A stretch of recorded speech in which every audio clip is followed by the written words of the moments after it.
16절입니다. 어떤 사람이 나오는데 마가복음 10장 17절에서 20절과 누가복음 18장 18절에서 3절에 나오는데 그는 젊음이었고 재물이 많았으며 지도자였고 큰 부자였다고 합니다.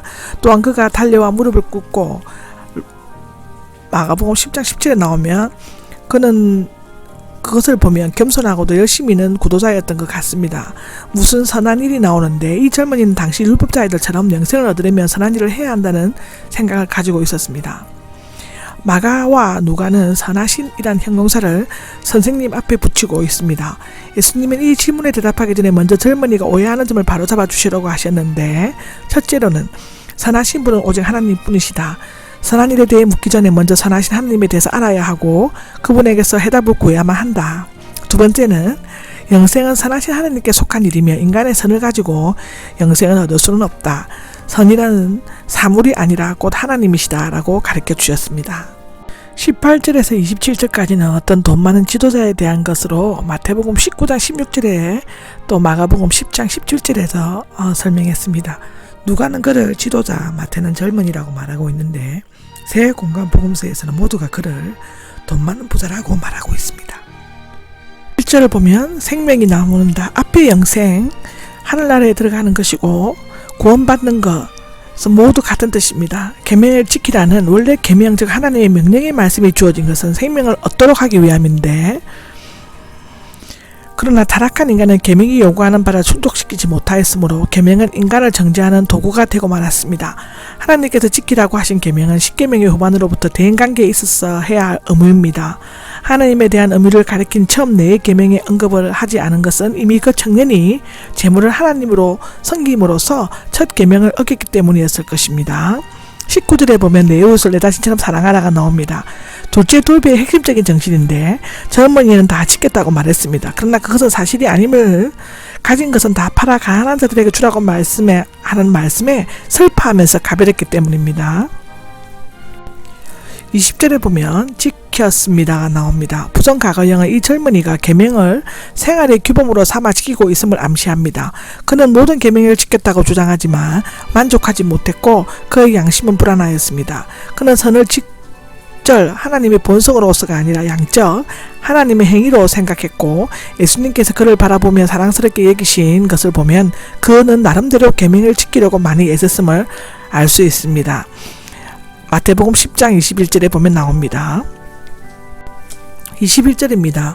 완전해지기를 원한다면에 나오는데 그는 그에게 부족한 것이 한 가지 있었습니다. 완전해지기, 즉 끝 목표 목적인데 도덕적으로 완전하거나 죄가 없다는 것이 아니라 하나님께서 요구하시는 의의 수준이나 목표에 이르지 못했다는 것입니다. 로마서 10장 4절, 마태복음 5장 48절을 보시면 됩니다. 그의 계명 준수는 구원과 영생과는 거리가 먼 자기 만족주의 수준에 지나지 않았습니다.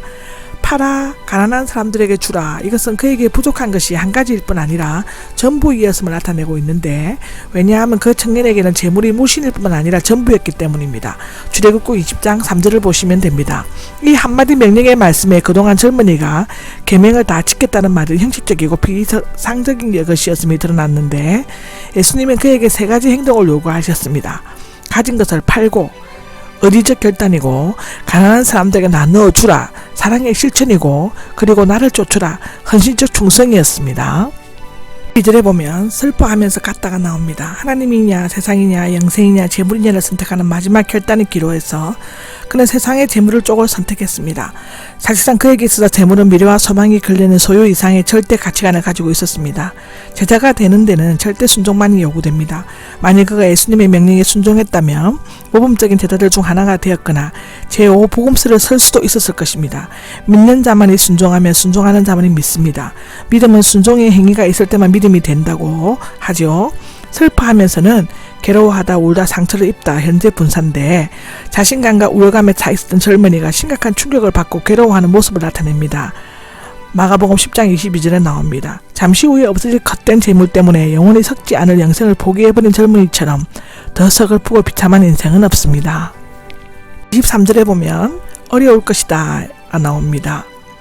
유쾌하지 않다, 고란하다, 소화되지 않는 음식을 먹는 것처럼 힘들어하다의 의미인데, 참된 그리스도인은 결코 부자가 될 수 없습니다. 왜냐하면 자신의 소유를 하나님을 위해 이웃을 위해 아낌없이 사용하다가 죽을 때는 모두 나눠주고 자기 때문에 가기 때문입니다. 영적인 부자는 자신이 가진 것을 마치 은행에 맡겨 예금처럼 하나님께서 필요하다고 하실 때 언제든지 내어줄 수 있는 은행원 정도로 알고 있습니다. 물질은 참된 정직의 여부를 분간할 수 있는 최선의 시금석이 될 수 있습니다. 들에 보면 낙타가 바늘귀로 빠져나가는 것이 나오죠. 이 말은 우리가 평소에도 잘 쓰는 얘기입니다. 불가능하다는 것을 나타내는 동양적인 가정법입니다. 바벨론 탈무드에는 불가능한 일을 표현할 때 코끼리가 바늘귀로 들어가는 것으로 비유하고 있는데, 여기에서 낙타는 밧줄, 바늘귀에는 예루살렘 성벽에 있는 작은 문, 바늘귀문으로 불리며 주로 밤에 몸을 구부리고 들어간다고 해석되어져 있습니다. 그렇게 되면 밧줄을 바퀴에 꿰매거나 낙타가 바늘 기문으로 들어가는 것처럼 부자가 하늘나라에 들어가는 것이 불가능하다는 것을 나타내고 있습니다. 참고로 눈에 있는 들보는 마태복음 7장 3절, 낙타를 삼키다 23장 24절에 나옵니다. 25절에 보면 매우 놀라 누가 구원을 받을 수 있겠습니까가 나오는데, 매우 놀라는 미완련 사상으로 뒤통수를 얻어맞는 것이 어이없이 깜짝 놀라는 모습을 나타내고 있습니다. 당시 물질적인 번영이나 재물의 소유는 아브라함이나 욥의 경우에는 하나님의 축복의 상징이나 덕으로 여겨왔던 제자들에게 있어서 부자가 하나님 나라에 들어갈 수 없다는 말씀은 실로 충격적인 것이었습니다. 요컨대 재물은 하나님을 잃어버리게 하고 돈과 재물로 모든 것을 해결할 수 있다고 생각하게 만들며 잘못된 자기 만족에 빠지게 됩니다. 26절에 하나님은 무슨 일인지 다 하실 수 있다 라고 기록되어져 있죠. 돈 많은 젊은이가 자기 힘으로 구원도 영생도 다 가질 수 있다고 생각은 했지만 그것은 낙타가 바늘귀로 들어가는 것과 같이 어리석고 불가능한 일이었습니다. 물질이나 구원은 하나님의 절대적인 주관에 의해 행해지며, 하나님께서는 주님을 따르기 위해 자신의 재산과 명예를 포기한 세리 마테나 삭개오, 바나바 같은 사람들을 위대한 그리스도인이 되게 하셨습니다. 히브리서 7장 25절에 보면 나옵니다.